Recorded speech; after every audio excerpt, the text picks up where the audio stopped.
உறவின் மூலம் உயிரின் உயிர்ப்பின் உச்சத்தை தொடுவதுதான் ஹிந்து மதத்தினுடைய கிரகஸ்த வாழ்க்கையின் அடிப்படை.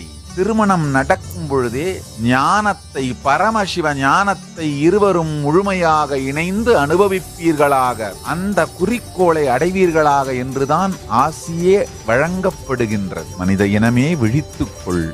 ஹிந்து மதத்தினுடைய கிரகஸ்த வாழ்க்கையின் உச்சத்தை புரிந்து கொள்ளுங்கள். இந்து திருமணங்களில் ஓதப்படும் மந்திரங்களை அர்த்தம் புரிந்து கொள்ளுங்கள்.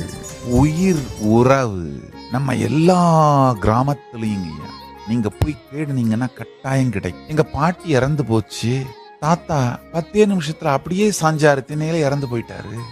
தாத்தா கையை கொடுத்து எழுப்புனாத்தான் பாட்டி எந்திரிச்சு நிற்கும். சில படுபாவிகளால் இந்த கதையெல்லாம் கதையாய் போனதே. ஐயோ!